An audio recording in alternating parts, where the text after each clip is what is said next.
स्वामी सर्वांना श्री स्वामी समर्थ. कपड्यांवर, हातावर किंवा टॅटूमध्ये देवांचे फोटो ठेवणे किंवा लावणे किंवा गोंदून घेणे योग्य आहे की नाही हे जरा आपण आज बघूच या. स्वामी समर्थ महाराजांचा फोटो टी शर्टवर टॅटू किंवा कुठल्या प्रकारचे प्रिंट करून घेणे खरंच भक्ती आहे की नकळत आपण मोठी चूक करत आहोत. मला तुमच्याशी आज ही गोष्ट शेअरच करायची होती. मी एका दादांचा व्हिडिओ बघितला म्हणून आज मी हा व्हिडिओ करते. आजकाल भक्ती व्यक्त करण्यासाठी ना अनेक जण स्वामी समर्थ, श्रीराम, हनुमान, शिव किंवा इतर देवतांचे कपड्यांवर, हातावर टॅटू काढतात. पण आपल्या भारतीय संस्कृतीत, आपल्या धर्मशास्त्रात देवतांचे स्थान हे पवित्र आणि पूजनीय मानले गेलेले आहे.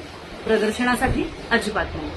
कपडे धुतले जातात, घाम लागतो, ते जमिनीवर पडतात, घडी करायच्या वेळेस कधी कधी बाथरूम मध्येही जातात आणि काही कालानंतर ते फाटतात सुद्धा. मग कचऱ्यात फेकले जातात, मेळा कोणाला तरी दिल्या जातात. अशा वेळी त्यावरची देवांची प्रतिमा नकळत अपमानित होते. म्हणूनच पूर्वी आपल्या घरातील देवांची चित्रे, मूर्ती, यंत्र यांना नेहमी उंच ठिकाणी ठेवलं जात होतं आणि त्यामुळे पुजलंही जायचं. टॅटू बाबतीतही धर्मशास्त्रात कुठेही देवतांचे चित्र शरीरावर गोंदवण्याची परंपरा सांगितलेली नाही. गोंदवल्याशिवाय नांदता येणार नाही असं होतं, पण देवांचे चित्र नाही. त्यामुळे देवप्रतिमेचा आदर कायम राखणं गरजेचं आहे.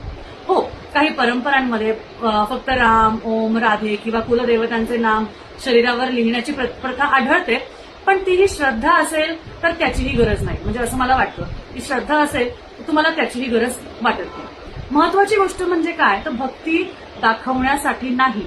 देवांचे चित्र शरीरावर असणे आवश्यक नाही. देवांना आपल्या कपड्यांपेक्षा, टॅटूपेक्षा, प्रदर्शनापेक्षा जास्त प्रिय असतं की आपलं शुद्ध मन, नामस्मरण, सदाचार आणि आपलं वागणं. बरोबर. म्हणूनच देवांची प्रतिमा यांचा सन्मान ठेवण्यासाठी, राखण्यासाठी देवघरात त्यांची स्थापना करा, त्यांचं पूजन करा आणि इथे त्यांना ठेवा. बरोबर. भक्ती प्रदर्शनात नसते तर ती आचरणात असते. त्यामुळे सगळ्यात महत्वाचं लक्षात घ्या की ह्या गोष्टी करून काही होणार नाही.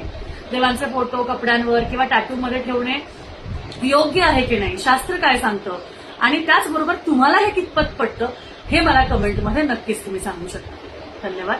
श्री स्वामी समर्थ.